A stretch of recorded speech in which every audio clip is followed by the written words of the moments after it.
Hi hello ನಾನಿಲ್ಲಿ ಅವರೆಕಾಯಿ ಮತ್ತು ಸೊಪ್ಪು ಉಪ್ಸಾರು ಮಾಡೋದು ಹೇಗೆ ಅಂತ ತೋರಿಸ್ತಾ ಇದ್ದೀನಿ ಮಂಡ್ಯ ಸ್ಟೈಲಲ್ಲಿ. ಇದಕ್ಕೆ ನಾನು ಚಿಕ್ಕರ್ವೆ ಸೊಪ್ಪು ಅಥವಾ ಚಿಲ್ಕರ್ವೆ ಸೊಪ್ಪು ಅಂತ ಕರೀತಾರೆ ಇದನ್ನು ನಮ್ಮ ಕಡೆ. ನಿಮ್ಮ ಕಡೆ ಏನಂತ ಕರೀತಾರೆ ಅಂತ ಕಮೆಂಟ್ ಮಾಡಿ. ಇದು ನಾನು ಒಂದು ಕಟ್ ಪೂರ್ತಿ ಸೊಪ್ಪನ್ನ ತೊಗೊಂಡಿದ್ದೀನಿ. ನೀಟಾಗಿ ಅದನ್ನು ತೆಗೆದು ನೀಟಾಗಿ ಕ್ಲೀನ್ ಮಾಡ್ಕೊಂಡಿದ್ದೀನಿ. ನೀಟಾಗಿ ನೋಡಿ ಕಟ್ ಮಾಡಿ ಇಟ್ಕೊಂಡಿದ್ದೀನಿ. ನೆಕ್ಸ್ಟು ಇಲ್ಲಿ ಅವರೆಕಾಯಿ ಇವಾಗ ಸೀಸನ್ ಅಲ್ವಾ, ಸೊ ಅದಕ್ಕೆ ಅವರೆಕಾಯಿನ ತೊಗೊಂಡಿದ್ದೀನಿ. ಅವರೆಕಾಯಿನ ಬಿಡಿಸಿ ಕ್ಲೀನ್ ಮಾಡಿ ಇಟ್ಕೊಂಡಿದ್ದೀನಿ. ಒಂದು ಪಾತ್ರೆಗೆ ಕ್ಲೀನ್ ಮಾಡಿ ಇಟ್ಕೊಂಡಿರೋಂಥ ಅವರೆಕಾಯಿ ಮತ್ತು ಸೊಪ್ಪು, ಒಂದು ಟೊಮೆಟೊ, ಇಲ್ಲಿ 5ರಿಂದ 6 ಹಸಿಮೆಣ್ಸಿನ್ಕಾಯಿ ತೊಗೊಂಡಿದ್ದೀನಿ ಖಾರಕ್ಕೆ ಅಂತ. ಅಷ್ಟು ತೊಗೊಂಡು ಮತ್ತು ಕ್ಲೀನ್ ಮಾಡಿ ತೊಳೆದು ಇಟ್ಕೊಂಡಿರೋಂಥ ಸೊಪ್ಪನ್ನ ಸೇರಿಸ್ಕೊತಾ ಇದ್ದೀನಿ ಕುಕ್ಕರಿಗೆ. ಸೊ ಎಲ್ಲ ಸೇರಿಸಿ ಅಳತೆಗೆ ತಕ್ಕಷ್ಟು ಸ್ವಲ್ಪ ನೀರನ್ನ ಹಾಕಿ 2 ವಿಸಿಲ್ ಸಾಕು. 2 ವಿಸಿಲ್ ಕುಕ್ಕರಲ್ಲಿ 2 ವಿಸಿಲ್ ಬರ್ಸ್ಕೊಂಡ್ರೆ ಸಾಕು. 2 ವಿಸಿಲ್ ಬಂದಾದಮೇಲೆ ನೆಕ್ಸ್ಟು ಸೊಪ್ಪು ಕಾಳು ನೀರನ್ನ ಸಪ್ರೇಟ್ ಮಾಡಿಕೊಂಡು ಅದರಲ್ಲಿ ಬೇಯಕ್ಕೆ ಹಾಕಿರೋಂಥ ಟೊಮೊಟೊ ಮತ್ತು ಹಸಿಮೆಣ್ಸಿನ್ಕಾಯಿ ಸಪ್ರೇಟ್ ತೆಗೆದಿಟ್ಕೊಂಡು ಅದಕ್ಕೆ ಉಪ್ಪು, ಹುಣಸೆಹಣ್ಣು, ಜೀರಿಗೆ, ಮೆಣಸು, ಕೊತ್ತಂಬರಿ ಸೊಪ್ಪು, ಒಂದು ಸ್ವಲ್ಪ ಹುಣಸೆಹಣ್ಣು ಹಾಕಿ ನೀಟಾಗಿ ಪೇಸ್ಟ್ ಮಾಡಿಕೊಂಡ್ರೆ ಉಪ್ಸಾರು ಖಾರ ರೆಡಿ ಆಗುತ್ತೆ. ನೋಡಿ ಇಲ್ಲಿ ಹಾಕ್ತಾಯಿದ್ದೀನಿ ಉಪ್ಪು, ರುಚಿಗೆ ತಕ್ಕಷ್ಟು ಉಪ್ಪನ್ನ ಹಾಕಿ. ನೆಕ್ಸ್ಟ್ ಇದು ಪೇಸ್ಟ್ ಮಾಡ್ಕೊಂಡಾದ್ಮೇಲೆ ಖಾರನ ಸಪ್ರೇಟಾಗಿ ಸ್ವಲ್ಪ ಎತ್ತಿಟ್ಕೊಬೇಕು.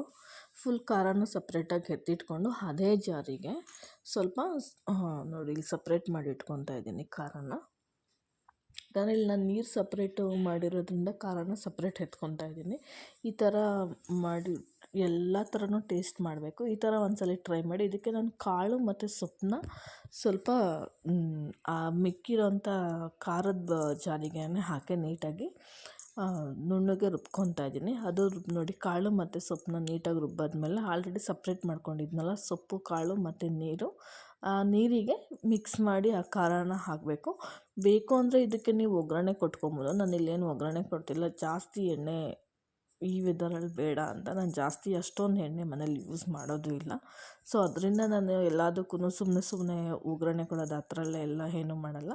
ಆ ನೀರಿಗೆ ಖಾರದ್ದು ಮತ್ತು ಸೊಪ್ಪು ಕಾಳು ರುಬ್ಬಿದ್ನಲ್ಲ ಅಷ್ಟು ನೀರನ್ನ ಮಿಕ್ಸ್ ಮಾಡ್ಕೊತಾ ಇದ್ದೀನಿ. ನಿಮಗೆ ಬೇಕು ಇಷ್ಟ ಇರೋರು ಒಗ್ಗರಣೆ ಕೊಟ್ಕೊಬೋದು.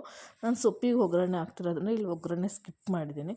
ನೆಕ್ಸ್ಟು ಒಂದು ಪಾತ್ರೆಗೆ ಎಣ್ಣೆ, ಸಾಸಿವೆ, ಕರಿಬೇವಿನ ಸೊಪ್ಪು ಮತ್ತು ಆನಿಯನ್ ಹಾಕ್ಕೊಂಡು ಸೊಪ್ಪಿಗೆ ಒಂದು ಒಗ್ಗರಣೆ ಕೊಟ್ಕೊಬೇಕು. ಎಣ್ಣೆ ಕಾಯ್ದಾದ್ಮೇಲೆ ಸಾಸಿವೆ, ಕರಿಬೇವಿನ ಸೊಪ್ಪು ಮತ್ತು ಸಿಂಪಲ್ಲಾಗಿ ಆನಿಯನ್ನ ಹಾಕಿ ಅದಕ್ಕೆ ಒಣಗಿದ ಮೆಣಸಿನ್ಕಾಯಿ ಹಾಕ್ತಾಯಿದ್ದೀನಿ.